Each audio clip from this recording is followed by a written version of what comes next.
ایک شہری کتا جنگل میں جایا کرتا تھا، تو اس کی نا جنگلی کتے سے دوستی ہو گئی۔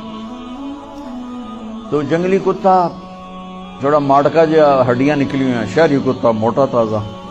تو ایک دن وہ جنگلی کتا کہتا ہے، یار تو کیا کھاتا ہے؟ انہوں نے کہا میں پراٹھے کھاتا ہوں، انڈے کھاتا ہوں، ڈبل روٹی کھاتا ہوں، دودھ پیتا ہوں، گوشت کھاتا ہوں۔ ان کہ یار میں تو نام ہی آج سن رہا ہوں، میں نے تو کبھی کچھ کھایا ہی نہیں ہے، یار میں نے بھی لے چل، میں بھی کوئی کھاوا کو، میں بھی موٹا ہوں۔ انہوں نے کہا آ جا۔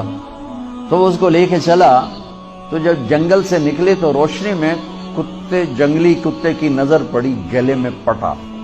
تو وہ کتا کھڑا ہو گیا، کہنے لگا میرے بھائی اے کی ہے، اے کی ہے؟ انہوں نے کہا یہ پٹا ہے۔ وہ کیا ہوتا ہے؟ کہا یہ غلامی ہے، غلامی ہے، میں کسی گھر کا ملازم ہوں، غلام ہوں، ان کا پہرا دیتا ہوں، ان کی راکھی کرتا ہوں، ان کی نوکری کرتا ہوں، پھر وہ مجھے انڈے کھلاتے ہیں، پراٹھے کھلاتے ہیں، پتہ نہیں کرتے۔ انہوں نے کہا میرے بھائی تجھے تیرے پراٹھے مبارک، مجھے میری آزادی مبارک، میں آزادی میں بھوکا رہوں، یہ مجھے زیادہ پسند ہے اس سے کہ کسی کی نوکری کر کے اور میں کسی کا غلام بن کے میں یہ انڈے پراٹھے کھاؤں۔